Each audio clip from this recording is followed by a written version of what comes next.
Review an update on the charges in the Robert Champion hazing death case. Also, there's a good amount of unwanted guests on Florida beaches. And in sports, you do not want to miss the play of the week. Those stories and more are coming up. Your Week in Review starts right now.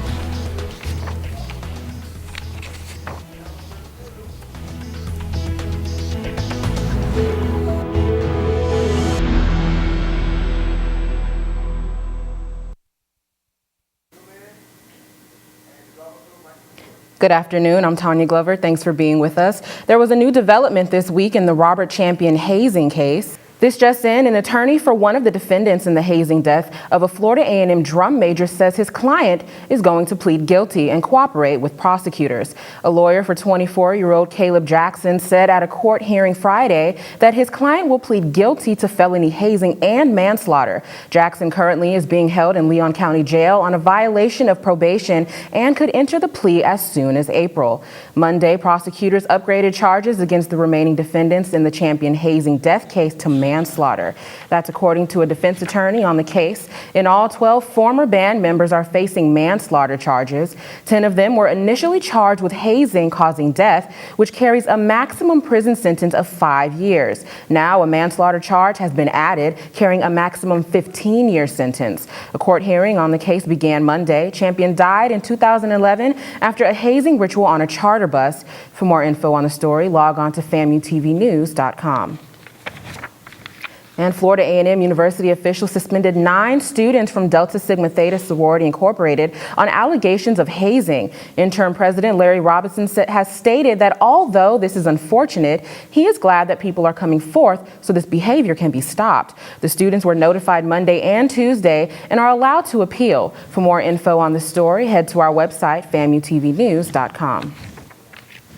And a New Hampshire gun shop is the target of controversy. Monday, there was a poster of President Barack Obama and some of history's most brutal dictators.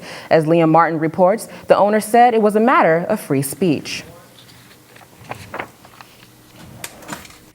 Keith Cox says business at his gun shop in Merrimack has never been better. We experienced a 3 to 6 time increase in our gross sales. This poster out front thanks President Obama for that, calling him Firearm Salesman of the Year. Cox says the administration's push for tighter gun control has caused a run on guns. Do you think it's disrespectful to the president? In fact, I think that we're complimenting him.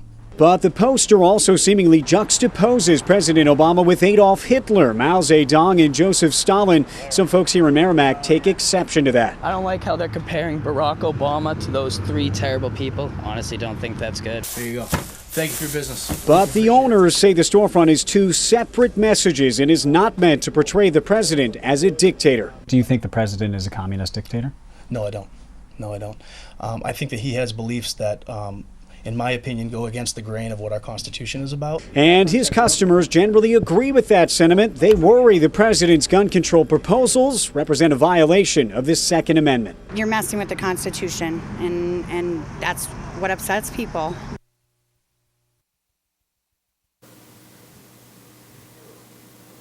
Tuesday night, parents at a high school in New York expressed their concerns after a school officer's gun went off. The town of Lloyd police say the officer's gun went off in the halls of Highland High School Tuesday afternoon. Some students say they heard a noise but never felt endangered.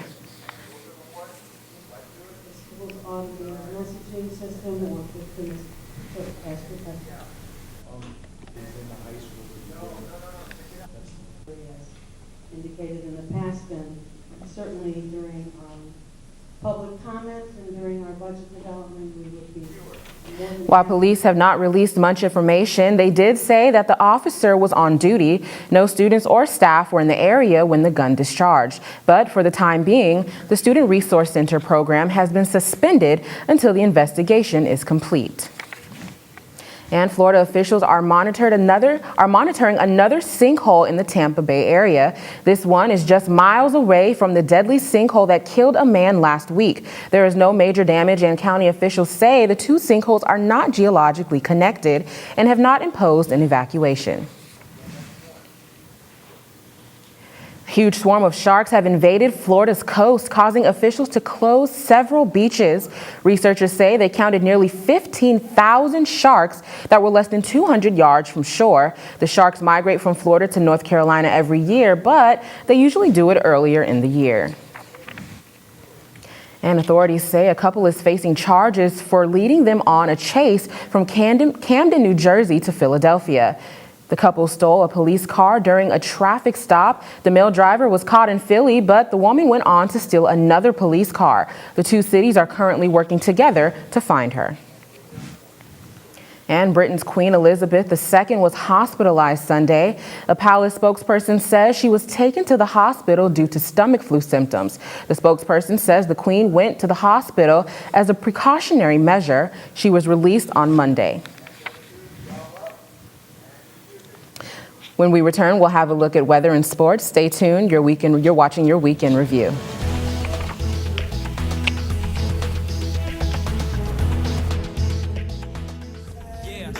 Salad on Saturday, fruit on Friday, throw a ball Thursday.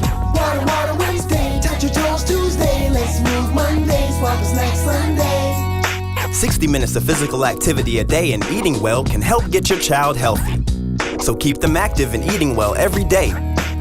Get ideas, get involved, get going at letsmove.gov. That's letsmove.gov.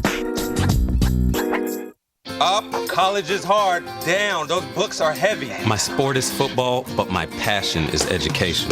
Right up here. So every year I take promising high schoolers on a college tour Lights there, darks there. to show them that higher education means a brighter future. My name is Nnamdi Asamoah. I don't just wear the shirt, I live it. Find out how you can live United for education. Give, advocate, volunteer. Go to liveunited.org. Do you wear this?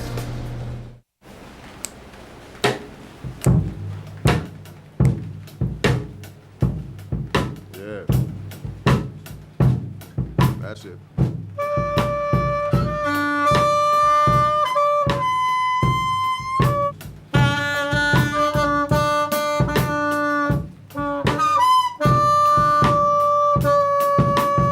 You don't have to be perfect to be a perfect parent. When you adopt a child from foster care, just being there makes all the difference. I am an American. I am an American. I am an American. I am an American. I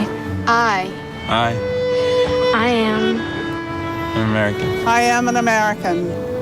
I am American. I am an American. I'm an American. I'm an American. I am an American. I am an American. I'm an American. I am an American. I am an American.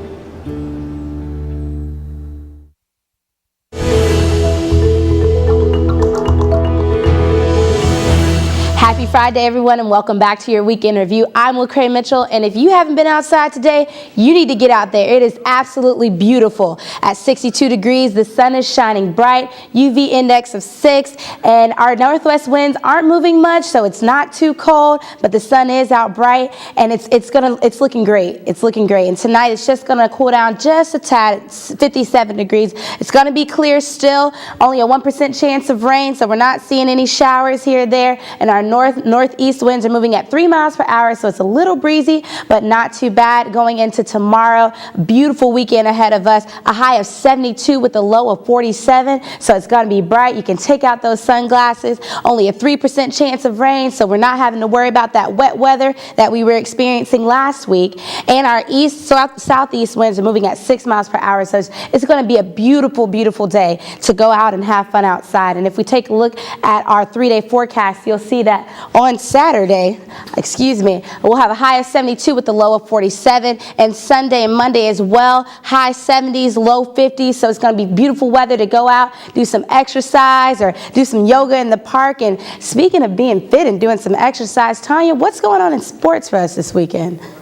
Well, starting with the FAMU Rattlers basketball teams, they were in Baltimore, Maryland Thursday to battle the Morgan State Bears in a doubleheader. This was the last regular season game for both squads before they head to the MEAC tournament. Both teams fell short of a victory. And Ryan Kelly guided the Blue Devils to a 79-76 victory over the Hurricanes. This was Kelly's first game back after being sidelined for 2 months with a foot injury. He scored a career-high 36 points as the Blue Devils knocked off the top-ranked Hurricanes. And the Lakers reached the 500 mark with a win over the Hawks Sunday. Kobe Bryant scored 11 of his 34 points in the fourth quarter. Dwight Howard added 11 points and 15 rebounds. This is the Lakers' 13th win in 18 games. And here's the play of the week, and it comes from the Miami Heat Wednesday night. After an Orlando Magic turnover, All-Stars Dwayne Wade and LeBron James took the show aerial. Wade lobbed a beautiful alley-oop pass, and James threw it down with authority. And speaking of heat, a Florida woman was wiping the sweat off her forehead when she realized she lost her $30,000 ring. Katie Sattler picked her dog up from the groomer when she realized her ring was gone. She called back to the pet store where Jeff Lamshaw was working. Lamshaw says Sattler was crying and asked him to look for her ring. That's when she saw it glistening in the corner. He says he's so glad he was able to tell her he found her ring because it was the right thing to do. Well, that's going to do it for us. Thanks for watching, and be sure to tune in to News 20 at 5 Monday through Thursday and on the web at FAMUTVnews.com. Have a great spring break.